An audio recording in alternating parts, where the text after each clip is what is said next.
The most anticipated Avengers doomsday trailer వచ్చేసింది. కానీ ఈ ట్రైలర్ ఒక్కసారి చూస్తే కనిపించేది కేవలం కొన్ని సీన్స్ మాత్రమే. ఎందుకంటే ఇందులో ఉన్న కొన్ని చిన్న చిన్న డీటెయిల్స్ మార్వెల్ భవిష్యత్తు స్టోరీ గురించి చాలా చెప్పే అవకాశం ఉంది. అయితే ఈ ట్రైలర్లో నిజంగా ఏం కనిపించింది, ఎవరు తిరిగి వచ్చారు, అసలు డూమ్స్డే వెనుక ఉన్న స్టోరీ ఏంటి? ఈరోజు ఈ ట్రైలర్లో ముఖ్యమైన డీటెయిల్స్ అన్నిటినీ ఒక్కొక్కటిగా బ్రేక్ డౌన్ చేద్దాం. Hello friends, this is Teja and welcome to my channel. Trailer ఓపెనింగ్లోనే ఎక్స్మెన్లోని జేవియర్ స్కూల్ కనిపిస్తుంది. అది మొత్తం నాశనం అయిపోయి పాడైపోయి ఉంటుంది. తర్వాత మనకి ప్రొఫెసర్ ఎక్స్ తన విండో నుంచి ఒక పెద్ద ఎక్స్ప్లోజన్ని చూస్తాడు. అండ్ అది తన యూనివర్స్లోని ఇన్కర్షన్ కావచ్చు. ఇక్కడ ఇన్కర్షన్ అంటే రెండు యూనివర్సెస్ సంబంధించిన ప్లానెట్స్ కొలైడ్ అవ్వడం అని మనం చెప్పుకోవచ్చు. ఇప్పుడు బ్యాక్గ్రౌండ్లో డూమ్ వాయిస్ మనకు వినిపిస్తుంది. డాక్టర్ డూమ్ ఒక చోట నీల్ డౌన్ అయ్యి పరిస్థితిని క్యాలిక్యులేట్ చేస్తున్నట్టు కనిపిస్తుంది. మనం ఆపలేని ఒక ప్రళయం రాబోతుంది, దానికోసం మనం ఒక నిర్ణయాన్ని తీసుకోవాలని చెప్తాడు. నాకు అనిపించేది ఏంటి అంటే డాక్టర్ డూమ్ మ్యాగ్నెటో అండ్ అతని టీంని రెచ్చగొట్టడానికి వాళ్ళకి క్రాష్ అయ్యే ప్లానెట్ని నాశనం చేయమంటున్నాడు. ఎందుకంటే వచ్చిన రూమర్స్ ప్రకారం ఎక్స్మెన్ టీంలో వాళ్ళు అవెంజర్స్తో ఫైట్ చేస్తారు. అండ్ ఒక ఇంటర్వ్యూలో మ్యాగ్నెటో రోల్ని ప్లే చేసే యాక్టర్ తను న్యూ జెర్సీ టౌన్ని డెస్ట్రాయ్ చేస్తాడు అని నోరు జారి చెప్తాడు. కాబట్టి ఎక్స్మెన్ వాళ్ళ యూనివర్స్ సర్వైవల్ కోసం ఇలా చేస్తారని అనుకోవచ్చు. నెక్స్ట్ షాట్లో న్యూ అవెంజర్స్ ఉన్న టవర్ని చూపిస్తారు. అక్కడ నుండి మనకు థార్ వాయిస్ ఓవర్ చేంజ్ అవుతుంది. నేను ఇప్పటి వరకు చాలామందితో కలిసి పోరాడాను. వాళ్ళంతా మనకంటే ఎంతో బలవంతులు. వాళ్ళని అంతం చేసిన ఎనిమీస్ కంటే ఇప్పుడు మనం ఎదుర్కొనే వాడిని చూస్తేనే నాకు భయంగా ఉంది అని చెప్తాడు.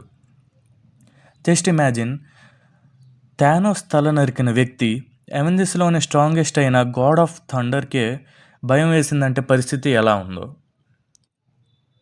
అదే టవర్లోనే Sam, Bucky and ant man along with fantastic four and Thunderbolts ఉంటారు. థండర్ బోల్ట్స్లోనే పోస్ట్ క్రెడిట్ సీన్లో మనం చూడొచ్చు. మనకి ఫ్యాంటాస్టిక్ ఫోర్ వాళ్ళ స్పేస్ షిప్ని చూపిస్తారు. అక్కడికే థార్ కూడా వచ్చి ఉంటాడు. వాళ్ళందరూ కలిసి అవెంజర్స్ టవర్లో మీట్ అయి ఉంటారు. తరువాత షాట్లో మనకి గ్యాంబిట్ అండ్ షాంగ్-చి ఫైట్ సీక్వెన్స్ని అండ్ వకాండాలోని షూరీతో fantastic four, Sue Storm and బెన్తో పాటు బక్కీని కూడా చూపిస్తారు. దానితో పాటు నెక్స్ట్ షాట్లో ఎలీనా అండ్ మిస్టిక్ ఫైట్. అక్కడే రీడ్ రిచర్డ్స్ అండ్ జానీ కూడా ఉంటారు. అంటే ఫ్యాంటాస్టిక్ ఫోర్ అండ్ అవెంజర్స్ ఒక మిషన్ కోసం టీమ్స్గా స్ప్లిట్ అవుతారు. ఇదంతా ఇలా ఉండగా ఒక దిమ్మ తిరిగే షాట్ని చూపిస్తారు. థార్ తన స్ట్రోమ్ బ్రేకర్తో ఛార్జ్ అయ్యి డూమ్ మీద అటాక్ చేస్తాడు. కానీ డూమ్ దాన్ని కేవలం 2 ఫింగర్స్తోనే ఆపేస్తాడు. ఇందాక చెప్పిన థార్ డైలాగ్ అండ్ ఈ సీన్తో మనకి అర్థమవుతుంది హీరో అండ్ విలన్కి పవర్ బ్యాలెన్స్ ఎంత ఉందో. అందుకేనేమో ఫస్ట్లో రిలీజ్ చేసిన ట్రైలర్లో కానీ మనం చూస్తే థార్ ఓడిన్ని పవర్ కోసం ప్రే చేస్తాడు. అదే కానీ ఒకవేళ నిజమైతే మాత్రం రూన్ కింగ్ థార్ని మనం చూసే అవకాశం ఉంటుంది. రూన్ కింగ్ థార్ అంటే అది థార్ యొక్క స్ట్రాంగెస్ట్ ఫామ్. అక్కడే యాంట్ మ్యాన్ అండ్ కేసీ యొక్క ఫాదర్ డాటర్ ఎమోషన్ మరియు జానీ అండ్ సూ స్టోర్మ్ యొక్క బ్రదర్ సిస్టర్ ఎమోషన్ని చూడొచ్చు. ఆ తరువాత గ్యాంబిట్ తన పవర్స్తో శామ్ అండ్ షాంగ్-చి వాళ్ళ మీద అటాక్ చేస్తున్నట్టు చూపిస్తారు. అంటే ఒక పక్క వకాండా అండ్ నామోర్ అలాంగ్ విత్ సూ స్టోర్మ్తో గొడవ పడతా ఉంటుంటే ఇక్కడ చార్లెస్ జేవియర్ స్కూల్లో షాంగ్-చి, శామ్ అండ్ గ్యాంబిట్ గొడవ పడతా ఉంటారు. మళ్ళా థార్ వాయిస్ ఓవర్ వస్తుంది. మీ గొడవలు పక్కన పెట్టి ముందు దీని సంగతి చూడండి, నా మాట రాసి పెట్టుకోండి, మనం ఈ యుద్ధం గెలవాలంటే ఒక మిరాకిల్ జరగాలి అంటాడు. కట్ చేస్తే మనకు యంగ్ లుక్లో స్టీవ్ రాజర్స్ కనపడతాడు. థార్ ఇది నిజమేనా అని తన మయోనీర్ని ముందుకు పెడతాడు. దాన్ని స్టీవ్ రాజర్స్ సమ్మన్ చేసి తన చేతిలోకి తీసుకుంటాడు.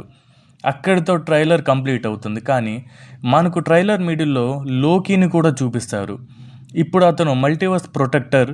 ట్రైలర్ షాట్ చూస్తే నేను విన్న దాని ప్రకారం మనకు చూసిన స్టీవ్ రాజర్స్ ట్రైలర్లోని ఇంట్లో ఉన్నట్టు అనిపిస్తుంది.